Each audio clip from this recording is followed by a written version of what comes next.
It began like many nights before, teens gathering where they shouldn't, phones lighting up the dark, and social media whispers calling friends from near and far. At the center was a 17-year-old whose life was as much online as it was offline. A typical high school junior with friends and plans. His social feed rivaled older influencers. But on this night, the digital world and the real world collided in tragedy. As the sun set, messages spread about a party promising music, laughter, and the freedom that comes when adults aren't watching. Dozens of smartphones were soon pointed toward a suburban backyard, where tens, then hundreds, of teens gathered. Some danced, others held sodas or cheap bottles, and many shared jokes and photos in real time. What started as a house party quickly became a live-streamed event. Viewers from other towns watched the account climb by the minute. Emojis, hearts, taunts, and comments flooded in, urging the partygoers to show more of the crowd. Amid the laughter and music, tension quietly brewed. A small group exchanged heated words, their volume rising as old conflicts resurfaced. A scuffle broke out, a push, a shove, and the camera jerked wildly. Then came the gunshot.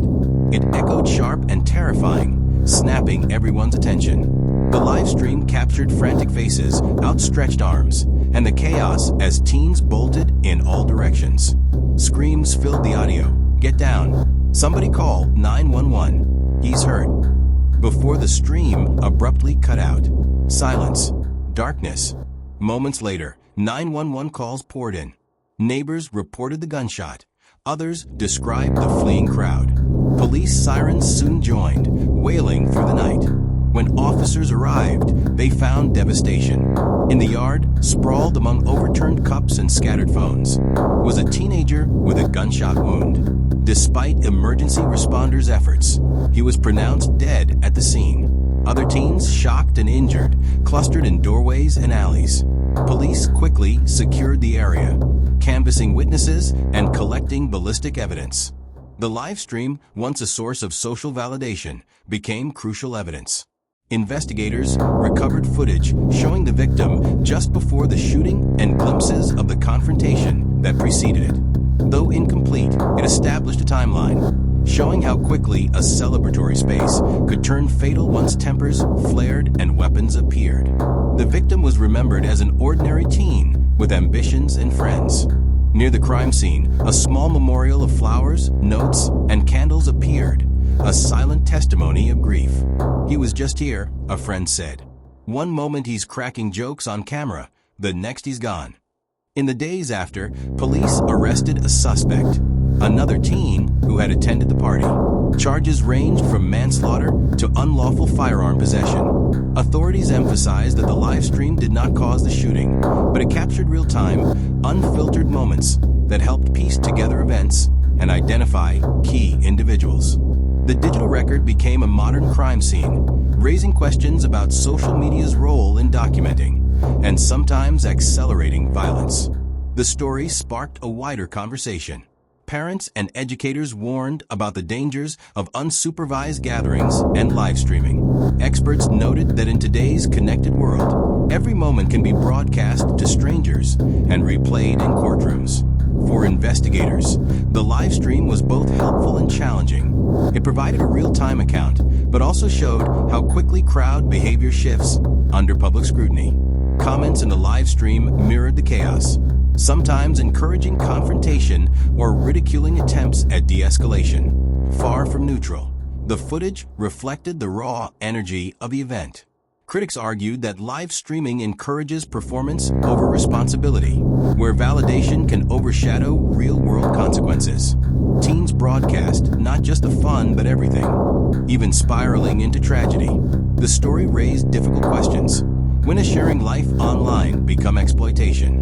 How should live-streamed crimes be treated legally? Meanwhile, the victim's family grieved. They faced the cruel irony that their son's last moments were not only witnessed by friends, but broadcast online.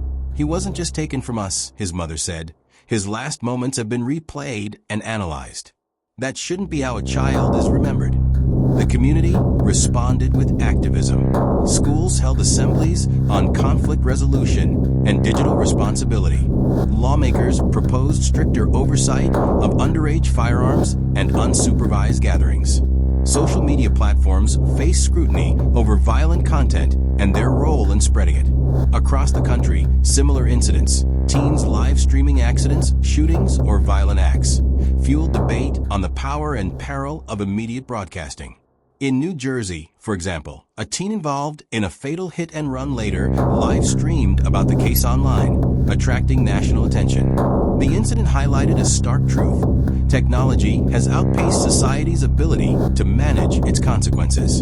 Teens grow up where nights out are not just memories, but digital artifacts influencing legal outcomes, public perception, and personal legacy.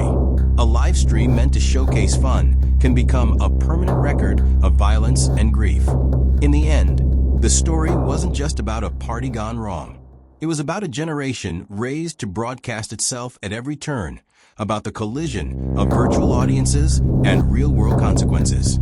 It was about families left to pick up shattered pieces, while strangers replayed the final moments repeatedly.